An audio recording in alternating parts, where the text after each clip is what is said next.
Dear brothers and sisters in Islam and humanity, Assal-mo-alaikum wa rahmatullahi wa barakatuh.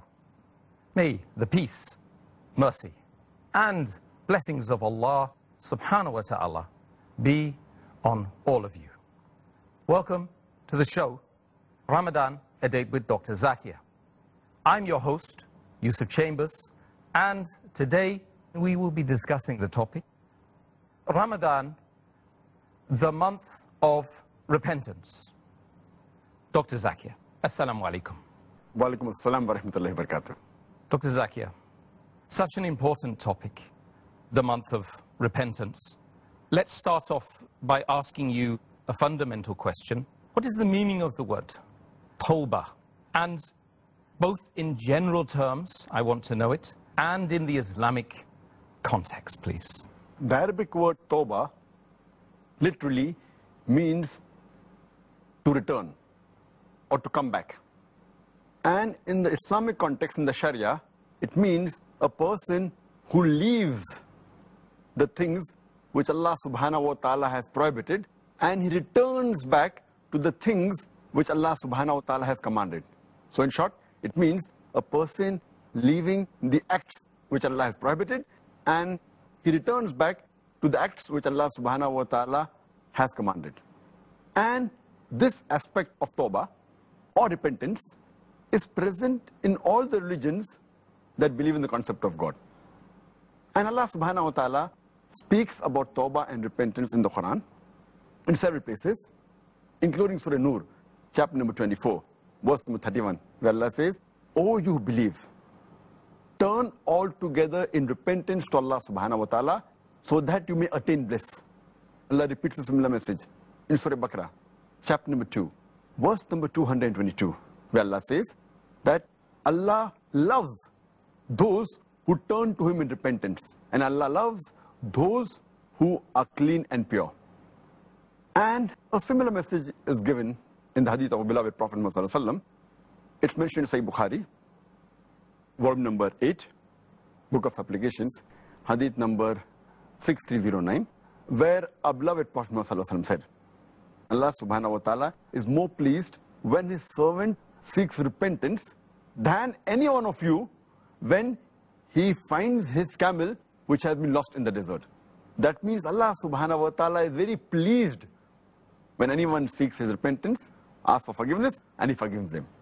So, in short, tawbah means repentance, which means leaving the act which is prohibited by Allah subhanahu wa ta'ala and returning back to the acts which He has commanded. In short, it's a journey from the dislike to the thing which is liked by Allah subhanahu wa ta'ala.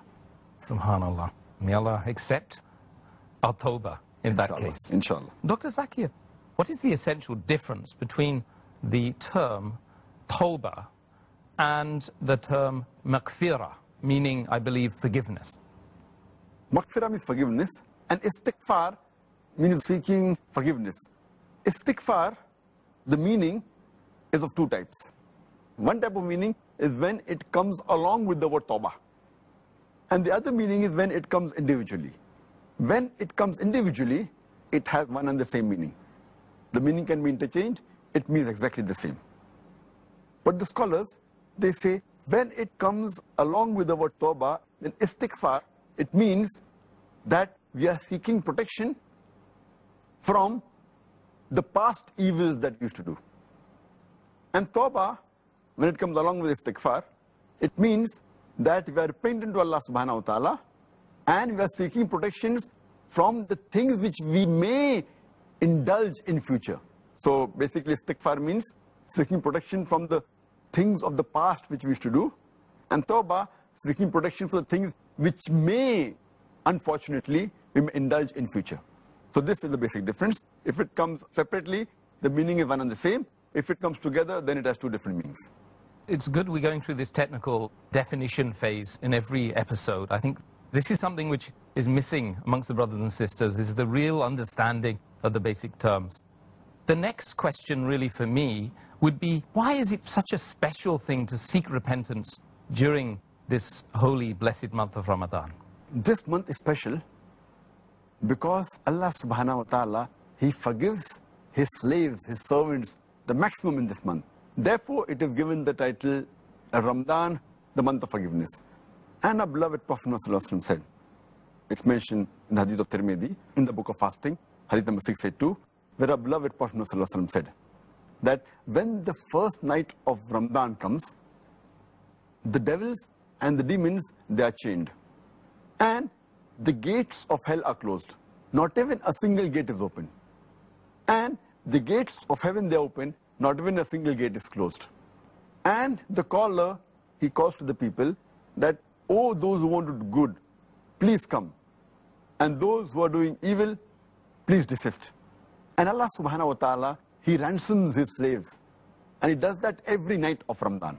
And our beloved Prophet sallallahu alaihi wasallam, he further said, it's mentioned in Sahih Hadith of Tirmidhi, Hadith number 3545, where the beloved Prophet sallallahu alaihi wasallam, once he goes on the pulpit before giving a khutbah, and he says, Ameen, Ameen, Ameen thrice. So the people ask, that, oh messenger, why? So the messenger of Allah subhanahu wa ta'ala says that Archangel Gabriel had come to him and said that anyone who does not have his sins forgiven after Ramadan is approached and enters the hellfire, ask Allah to keep a distance from him. And then Gabriel says to Muhammad sallallahu alaihi wasallam, say Ameen. So Muhammad sallallahu alaihi wasallam says Ameen. Means it's unfortunate that anyone witnesses the month of Ramadan and does not have his sins forgiven, because this is the month of forgiveness. And our beloved Prophet sallallahu alaihi wasallam said, it's mentioned in Sahih Bukhari, volume number 3, in the book of fasting, hadith number 1901, that if anyone fasts in the complete month of Ramadan with belief and seeking the reward of Allah subhanahu wa ta'ala, all his past sins will be forgiven. That's the reason Ramadan is called as the month of forgiveness. Subhanallah. And Dr. Zakir, we used to have a saying back in the days before I embraced Islam that I wish it could be Christmas every day. And I'm going to say, I wish it could be Ramadan every day now, more appropriately. What about the necessities of seeking repentance, especially during this holy month of Ramadan? And what are the merits of seeking forgiveness? It is compulsory for every believer of Allah subhanahu wa ta'ala, for every Muslim, that if he does any sin, whether minor or major, small or big, he should repent as soon as possible. Repentance is compulsory for any sin that you've committed. And Allah says in the Quran, in Surah Nur, chapter number 24, verse number 31, oh, you believe, turn altogether in repentance to Allah subhanahu wa ta'ala, so that you may attain bliss, so that you may become successful, so that you may enter paradise. Allah gives a similar message in Surah Tahrim, chapter number 66, verse number 8, that, oh, you believe, turn to Allah subhanahu wa ta'ala with sincere repentance. And Allah further says in the Quran, in Surah Hud, chapter number 11, verse number 3, that ask for forgiveness to Allah subhanahu wa ta'ala and seek his repentance so that he may do good to you. Allah subhanahu wa ta'ala says in the Quran, in Surah Shura, chapter number 42, verse number 25, that he accepts repentance and forgives sins and asks for forgiveness. For Allah subhanahu wa ta'ala is of forgiving and most merciful. And Allah says in the Quran, in Surah Ma'idah, chapter number 5, verse number 39, that if the thief, if he repents and if he changes his acts after repenting, if he has changed his acts, then Allah subhanahu wa ta'ala turns to him in forgiveness. For Allah subhanahu wa ta'ala is of forgiving and most merciful. Allah repeats a similar message in Surah Ma'idah, chapter number 5, verse number 74, that ask Allah subhanahu wa ta'ala for forgiveness, for he is of forgiving and most merciful. Besides several verses of the Quran, there are several hadith which speak about the merit of tawbah. For example, if you read the hadith of a beloved Prophet sallallahu alaihi wasallam in Sahih Bukhari, volume number 8, book of applications, hadith number 6307, where a beloved Prophet sallallahu alaihi wasallam, he says that I ask for forgiveness and repentance more than 17 times a day. Imagine our beloved Prophet sallallahu alaihi wasallam, who's the best of examples, who's the best human being on the face of the earth. He says that he asks for forgiveness and repentance to Allah subhanahu wa ta'ala more than 70 times a day. It further mentioned in Sahih Muslim, volume number 4, in the book of Dhikr, hadith number 6523, where a beloved Prophet ﷺ said, O believers, you should repent. and I repent every day 100 times to Allah subhanahu wa ta'ala. It's mentioned in the hadith of Sahih Muslim, volume number 4, in the book of repentance, hadith number 6644, that our beloved Prophet ﷺ said that Allah subhanahu wa ta'ala stretches out his hand during the night for the people who repent for the sins they have committed from dawn to dusk. And Allah subhanahu wa ta'ala stretches out his hand during the day for the people who repent for the sins they have committed from dusk to dawn, until the sun rises from the west. That means until the day of resurrection. That means Allah subhanahu wa ta'ala will forgive your sins until the day of resurrection, whoever repents. A similar hadith is mentioned in Sahih Muslim, volume number 4, in the book of Dhikr, hadith number 6525, where our beloved Prophet ﷺ said that Allah subhanahu wa ta'ala will keep on forgiving for anyone who repents until the sun rises from the west. That means Allah subhanahu wa ta'ala will forgive the sins until the day of resurrection if any of his slaves, any of his servants ask for forgiveness. Further, it's mentioned in Sahih Bukhari, volume number 8, in the book of Riqaq, hadith number 6438, where the beloved Prophet ﷺ said that if the son of Adam was given a valley of gold, he would yet want a second one. And if a second valley of gold is given to him, he would want the third. For there is nothing that fills the stomach of the son of Adam except dust. This shows that the greed the human beings have, and irrespective of how much ni'mah Allah gives, he always seeks for more and more. Rather, he should repent and ask for forgiveness. And there's a different version of the hadith that I quoted earlier. It's mentioned in Sahih Muslim, volume number 4, in the book of Dhikr, hadith number 6613, where our beloved Prophet ﷺ said that Allah subhanahu wa ta'ala is more pleased when his servant repents, when his servant asks for forgiveness, than a person who, while traveling on his camel in the desert, he stops for rest and he sleeps beneath a tree, and when he wakes up, he sees his camel laden with goods. He's not there. So he climbs on a mound and he tries to find the camel, he does not find it. He climbs on the second mound, but yet doesn't find it. He climbs on the third mound, he doesn't find it. Then he turns back to the original position, and there he sees his camel laden with the goods. And he's so happy. So Allah subhanahu wa ta'ala is more happy than a person who finds his lost camel laden with goods in the desert. Allah is more happy than that when a person asks for forgiveness when he repents. So these are the merits of repentance and tawbah. It reminds me of my own journey to Islam once again. Month of Ramadan, this is when I found my fitrah. Alhamdulillah. Dear brothers and sisters, inshallah, we will meet soon after this short break. It is Ramadan. Dear brothers and sisters in Islam and humanity, Assal-mo-alaikum. Welcome back to the show, Ramadan, A Date with Dr. Zakir.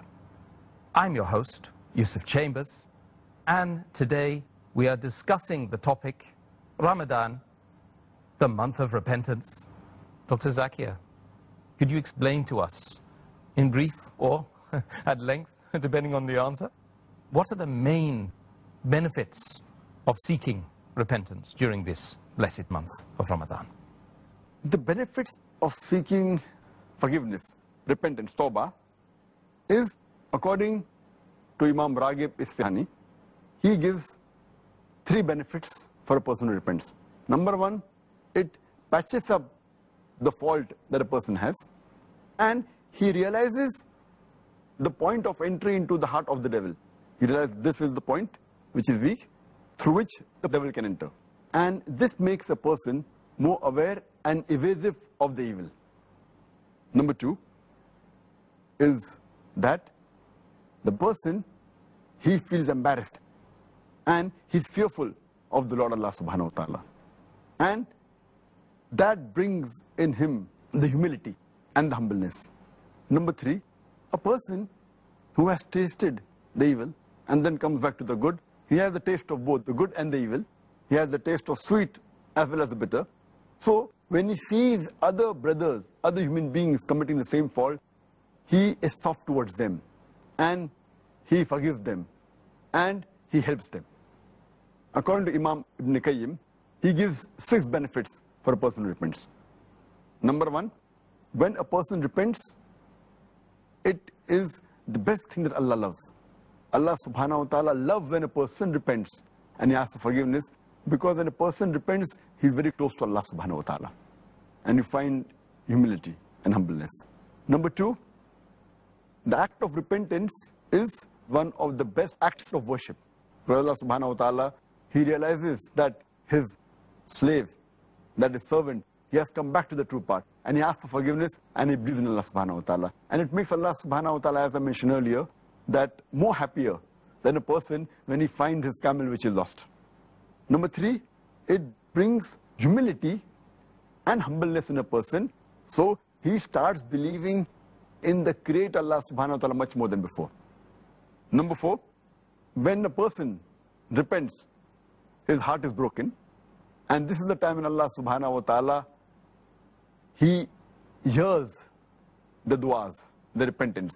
As the beloved Prophet ﷺ said, Mashab ibn Majah, volume number 3, book of fasting, hadith number 1752, that Allah subhanahu wa ta'ala hears the supplication of 3 people. One is a just ruler or imam, second is the person who is fasting, and the third a person who is oppressed. In another hadith, it says that Allah subhanahu wa ta'ala hears the supplication of 3 people who are either traveling, fasting or oppressed. Here it indicates that all these 3 types of people, their hearts are broken. So Allah subhanahu wa ta'ala comes closer to the servants when the hearts are broken, and Allah subhanahu wa ta'ala helps them and gives them mercy. The 5th benefit is that when a person, he repents sincerely, it is one of the best forms of worship. And the saying of one of the Salafs, that a person, he may commit a sin and may repent, and Allah will forgive him and he can enter paradise. On the other hand, a person who does good deeds and he may have conceit, and because of that he may enter hell. I mean, the person may be proud that, he has made no mistake, no sin, and that may take him to hellfire. The 6th benefit is, as Allah says in the Quran, in Surah Furqan, chapter number 25, verse number 70, that all those who believe and they repent and they seek for forgiveness, Allah subhanahu wa ta'ala turns to them and he forgives them and he changes their evil deed into good deed. For Allah is oft forgiving and most merciful. And according to Ibn Abbas, may Allah be pleased with him, the moment this verse of the Quran was revealed, the beloved Prophet ﷺ, he was the most happy.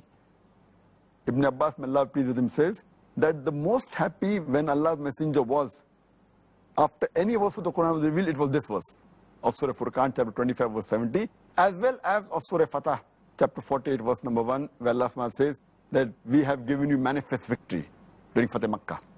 And Allah says in Surah Ghafir, chapter number 40, verse number 3, that he is oft forgiving and Allah accepts repentance and is the one who forgives. And it's mentioned in Surah Hijr, chapter number 15, verse number 49, that Allah subhanahu wa ta'ala is oft forgiving and merciful.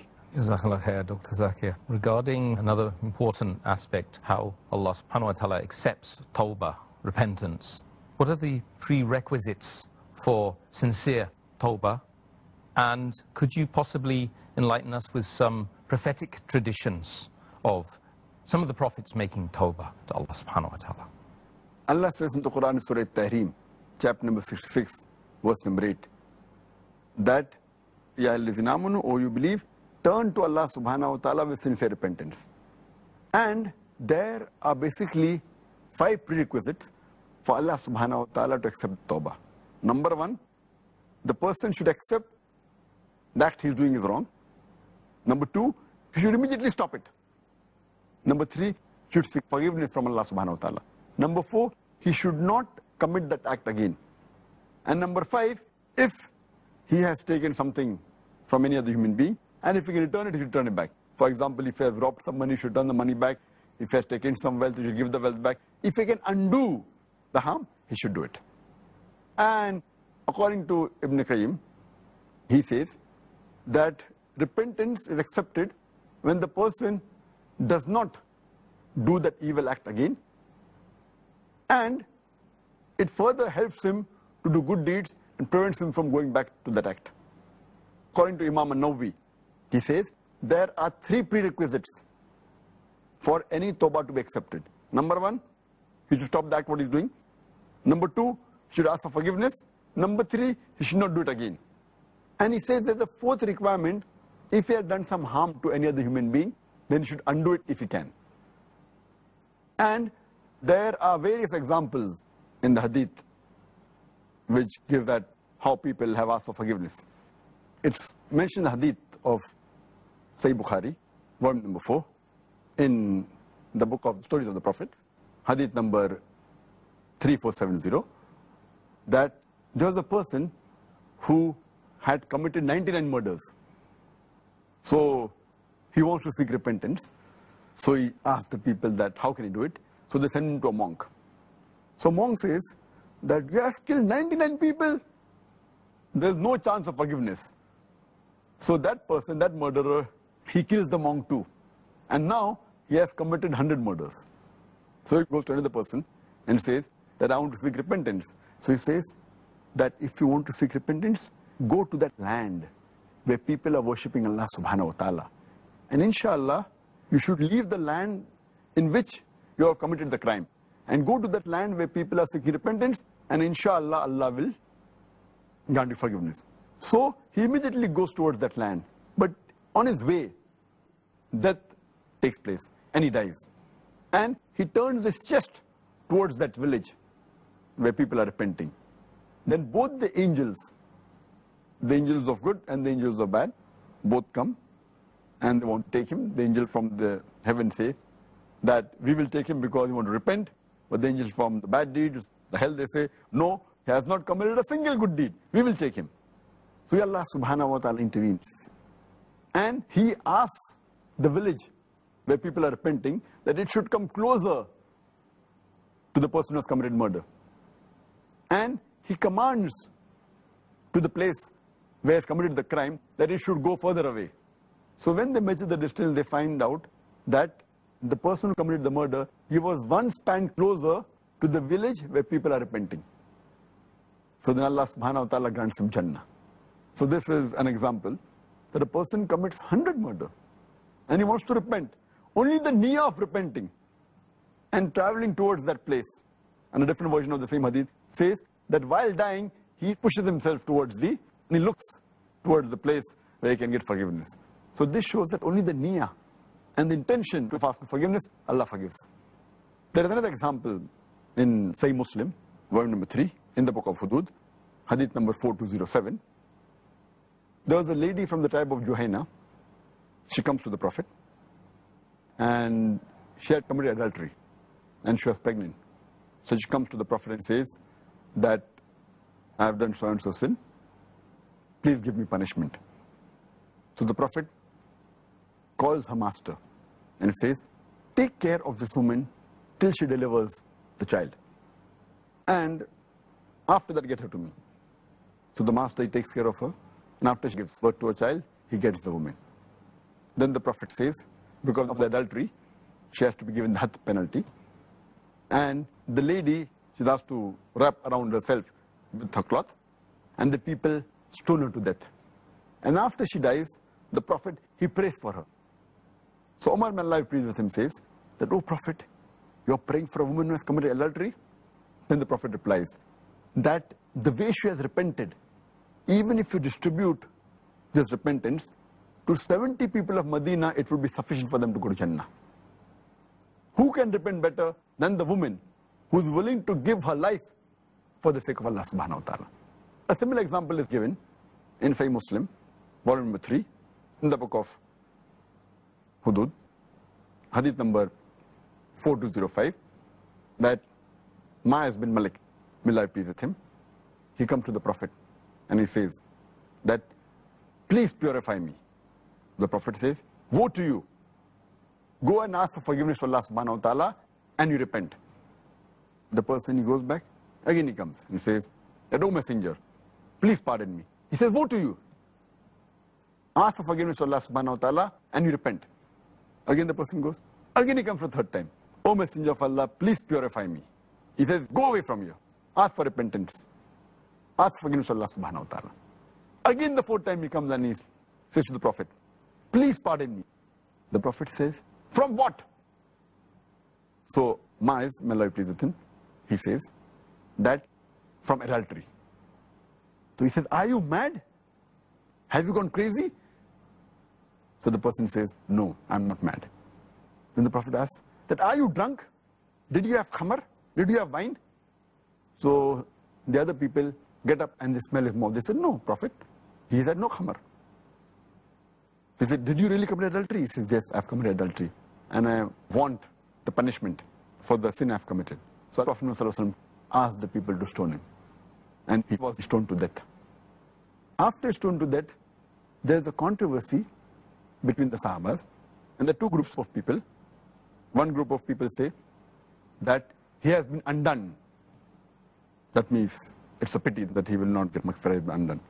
The other group says Allah subhanahu wa ta'ala has accepted Ma'az, may Allah be pleased with him. Allah has accepted his repentance and he shall go to Jannah. This happens for 2 or 3 days. Then the beloved Prophet ﷺ comes and then he tells to the Sahabas that pray for Ma'az ibn Malik because he has repented for his sin. And if you distribute his repentance, even in a large number of people, in a group of people, it will be sufficient. Here it shows that the people, they committed a major sin, but they repented. They were even willing to have themselves killed because both these people knew very well that the punishment for adultery was death, it was going to death. So here it shows that the high level of taqwa they had, the sincere repentance, that they are from Allah subhanahu wa ta'ala and Allah forgives them. Some beautiful examples and stories from wonderful companions of the Prophet Muhammad sallallahu alaihi wasallam. Thank you very much for that, Dr. Zakir. Dear brothers and sisters, inshallah, we will meet soon after this short break. It is Ramadan. Dear brothers and sisters in Islam and humanity, Assal-mo-alaikum. Welcome back to the show, Ramadan, A Date with Dr. Zakir. I'm your host, Yusuf Chambers, and today we are discussing the topic, Ramadan, the month of repentance. Dr. Zakir, is there any limitation to the sins that Allah subhanahu wa ta'ala can accept our tawbah for? As far as Allah's forgiveness is concerned and His mercy is concerned, every surah, every chapter of the glorious Quran, it begins with the beautiful formula, Bismillahir Rahmanir Rahim, in the name of Allah, most gracious, most merciful. Every surah except for chapter number 9, Surah Tawbah. And Allah subhanahu wa ta'ala says in the Quran, in Surah Zumar, chapter number 39, verse number 53, that, O my servants who have transgressed against their souls, despair not the mercy of Allah subhanahu wa ta'ala. For Allah can forgive all sins. Allah is of forgiving and most merciful. Here Allah says that whatever your sin may be, Allah subhanahu wa ta'ala, He can forgive any of your sins as long as you repent. If you repent the right way and if you ask forgiveness, Allah will inshallah forgive you.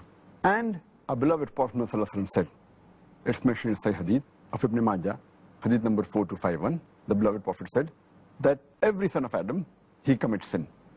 And the best is the person who repents. If you commit sin, no problem, but if you repent, then you're the best person. Repentance is very important. It's mentioned Hadith of Tirmidhi, Hadith number 3540, where the beloved Prophet ﷺ said that Allah says, O son of Adam, you may do any sin, and I will forgive all your sins.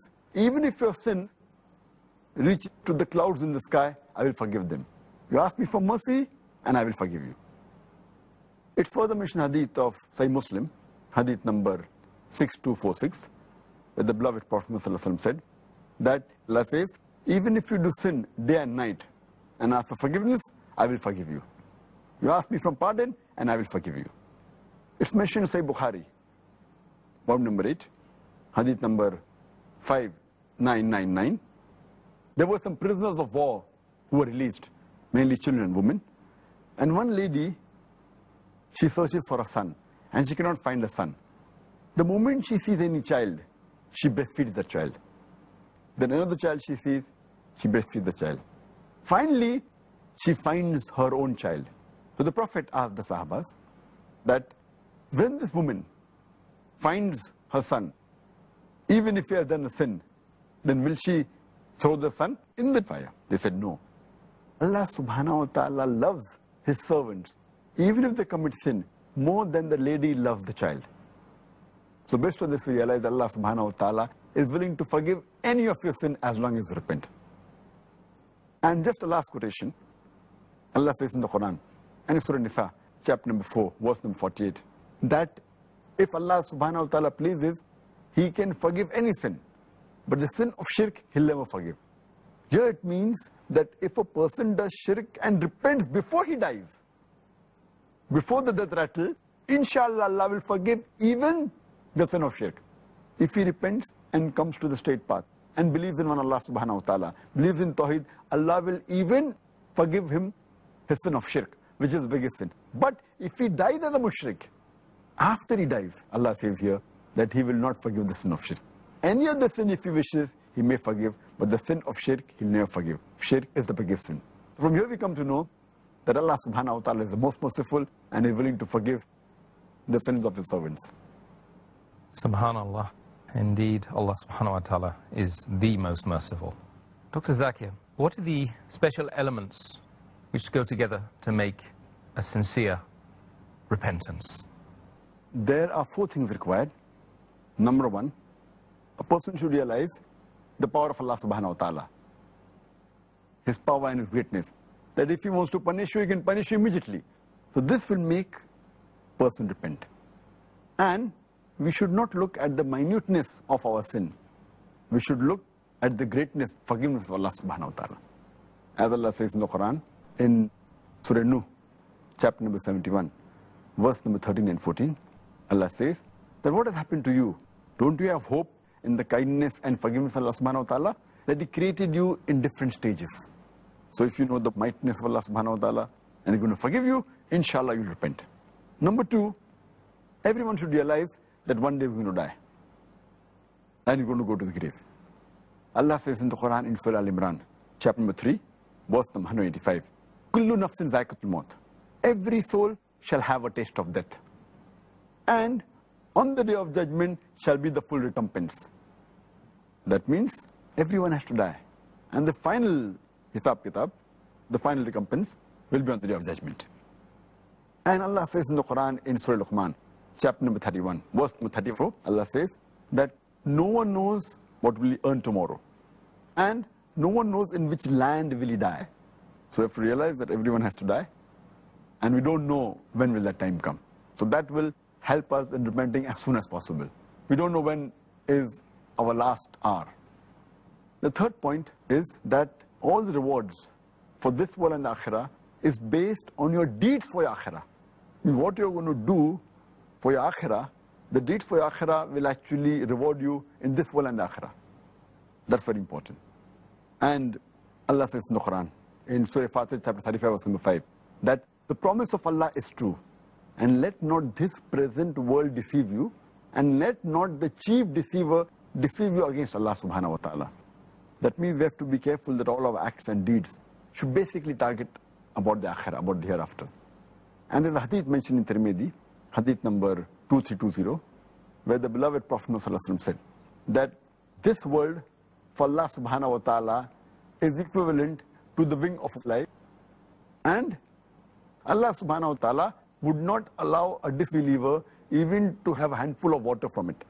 This world, in comparison to the hereafter, is like a wing of a fly, and He would not allow a disbeliever even to have a handful of water. A similar message is given in Sahih Muslim, volume number 4, in the book of Paradise, hadith number 6483, where the beloved Prophet said that in the sight of Allah subhanahu wa ta'ala, this world, as compared to the hereafter, is like a person putting his finger, that's the forefinger, into the ocean. And when he gets it out, whatever is stuck to the forefinger is like the present world. The present world, just hardly some little water that gets stuck to the forefinger, that's equivalent as compared to the mighty ocean, that is the hereafter. So little is the significance of this world as compared to the hereafter. So therefore we should realize that this life is a test for the hereafter. As Allah says in the Quran in Surah Mulk, chapter number 16, verse number 2. Allazi khalaqal mawta wal hayata. It is Allah who has created death and life to test which of his good deeds. The fourth point is that human beings should realize that the punishment can be expedient in this world. And whatever punishment they get, it is because of their sin. Whatever calamity takes place in this, it is basically for their sin. As Allah says in Surah Zukhruf, chapter number 43, verse number 76, that no wise shall we be unjust to them, but it is they who have been unjust to themselves. So these 4 points are very important to be remembered. SubhanAllah. Thank you, Dr. Zakir, once again for the answer. Dr. Zakir, if we could just now clarify, what is the best time in one's life to seek repentance? Is there a best time indeed? Allah says in the Quran, in Surah Nisa, chapter number 4, verse number 17, that Allah accepts the repentance of the person who has done sin in ignorance, and he asks for forgiveness quickly. Allah subhanahu wa ta'ala is most merciful and is the most knowledgeable and wise. Now here, based on the commentary of this verse of the Quran, according to Mujahid, Allah have mercy on him, he said that the sin in ignorance means that any sin done knowingly or unknowingly, unless the person does not come away from the sin, it is done ignorantly. That means all the sins Allah forgive, as long as the person repents quickly. As far as quickly is concerned, according to Hassan Basri, may Allah have mercy on him, he said quickly here means before death. And Ibn Abbas, may Allah be pleased with him, he said quickly here means that before a person has a sickness, which is mentioned in the hadith of a beloved Prophet, Muhammad Sallallahu Alaihi Wasallam, hadith of Tirmidhi, book of applications, hadith number 3537, that Allah subhanahu wa ta'ala will accept the repentance of his servant till his death rattle begins. That means till the time he goes on his deathbed, unless he is in the last stage of life when he is on deathbed, that is the only time Allah will not accept the repentance. Anytime before that, he will accept. So that means all the scholars unanimously agree that quickly here in this Quranic verse, Surah Nisa chapter 4 verse 17 means that we should ask forgiveness before that. Allah says in Surah Az-Zumar chapter 39 verse 54 to 58, it says that turn to your Lord in repentance before the penalty comes, before it's too late. Unless your soul says that I have done a wrong deed and I mocked, or the soul may say that please give me one more chance, but it will be too late. Allah says in Surah Mu'minun chapter 23 verse 9900 that when the time is over, when the time on the deathbed has come, and then you say that, oh Allah subhanahu wa ta'ala, give me one more chance. And Allah said that it's too late. There cannot be another chance given. So the time for repentance should be that if any sin is done in ignorance, you should repent as soon as possible, and Allah subhanahu wa ta'ala, from his mercy, from his bounty, he will forgive you. Jazakallah khair, Dr. Zakir, for answering the question. Dear brothers and sisters, inshallah, we will meet soon after this short break. It is Ramadan. Dear brothers and sisters in Islam and humanity, Assal-mo-alaikum. Welcome back to the show, Ramadan, A Date with Dr. Zakir. I'm your host, Yusuf Chambers, and today we are discussing the topic, Ramadan, the month of repentance. Dr. Zakir, another question which is of equal importance, if not more. A lot of people are concerned about this. I know I am myself. How do we know? What are the indications, and how do we know whether repentance is accepted? What are the indications? The indication as far as repentance to be accepted by Allah subhanahu wa ta'ala, number one, is that you do not commit the same sin again, and your good deeds keep on increasing and your bad deeds keep on decreasing. This is number one sign that Allah has accepted your repentance. Number two, that you have the fear of Allah subhanahu wa ta'ala. Number three is that you regret to Allah subhanahu wa ta'ala and you keep on asking his forgiveness. Number four is that you're humble and you always address him in humility. So these are the four signs which show that your repentance has been accepted by Allah subhanahu wa ta'ala. The signs of non-acceptance of the Tawbah repentance is deficiency in the person's repentance, and he remembers the pleasures of the sins and he gets preoccupied in continuing the sin. That's number one. Number two, he's so sure that his repentance will be accepted as though he has got immunity and he's immune to it and surely he'll be forgiven. That's number two. Number three is that his eyes don't cry and his heart is hardened. Number four, there's no increase in the good activities that he's doing. No increase in the good deeds. And our beloved Prophet ﷺ said, it's mentioned in Sahih Muslim, volume number 4, in the book of repentance, hadith number 6621, that if the people do not commit any sins, Allah subhanahu wa ta'ala will wipe them out and replace with the people who commit sin and who ask for forgiveness so that Allah can forgive them. Now here, if you understand this hadith, it will look very odd that does Allah want us to do sin? If you don't do sin, Allah will remove you. What it means that there are some people who may do sin and who may ask for forgiveness and repent and may come closer to Allah subhanahu wa ta'ala and the good deeds will increase. And these people will go to Jannah. On the other hand, some people who do good deed and they have a conceit. They're so proud of themselves and that will take them to the hellfire. So Allah says that if there's a group of people who don't do sin, Allah will replace them with the people who do sin so that they will ask for forgiveness and Allah will forgive them. That means you should have humility. So these are the signs for not acceptance of your tawbah. May Allah subhanahu wa ta'ala continue to accept repentance and our tawbah, Dr. Zakir. There is another question which I have, which is just to end this particular session, this particular show, and that is there any limitation to the sins that Allah subhanahu wa ta'ala can accept our tawbah for? As far as Allah's forgiveness is concerned and His mercy is concerned, every surah, every chapter of the glorious Quran, it begins with the beautiful formula, Bismillahir Rahmanir Rahim. In the name of Allah, most gracious, most merciful. Every surah except for chapter number 9, Surah Tawbah. And Allah subhanahu wa ta'ala says in the Quran, in Surah Zumar, chapter number 39, verse number 53, that, O my servants who have transgressed against their souls, despair not the mercy of Allah subhanahu wa ta'ala.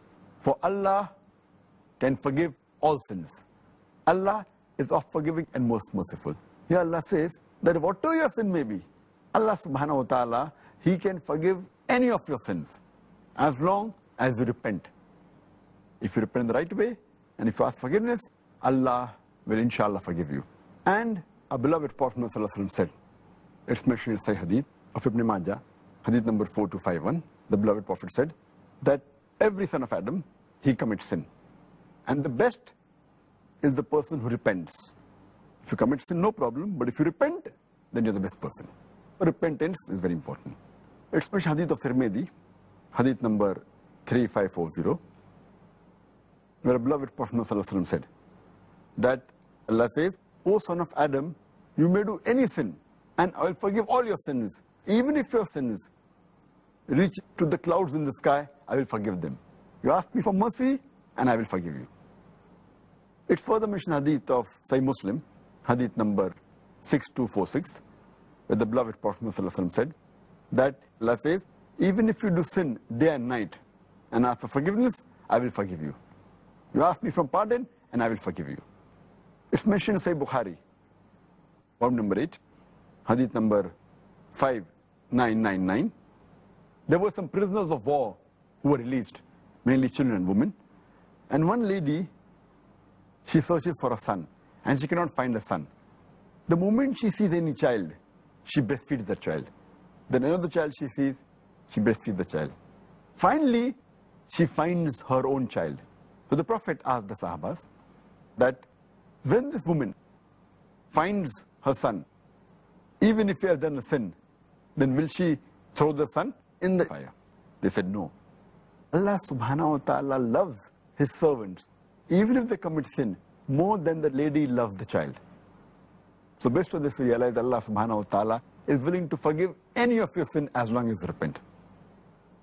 And just a last quotation, Allah says in the Quran, and in Surah Nisa, chapter number 4, verse number 48, that if Allah subhanahu wa ta'ala pleases, He can forgive any sin, but the sin of shirk, He'll never forgive. Here it means that if a person does shirk and repents before he dies, before the death rattle, inshallah Allah will forgive even the sin of shirk. If he repents and comes to the straight path and believes in one Allah subhanahu wa ta'ala, believes in Tawheed, Allah will even forgive him his sin of shirk, which is the biggest sin. But if he dies as a mushrik, after he dies, Allah says here that he will not forgive the sin of shirk. Any other sin, if he wishes, he may forgive, but the sin of shirk, he'll never forgive. Shirk is the biggest sin. So from here we come to know that Allah subhanahu wa ta'ala is the most merciful and is willing to forgive the sins of his servants. Subhanallah. Indeed, Allah subhanahu wa ta'ala is the most merciful.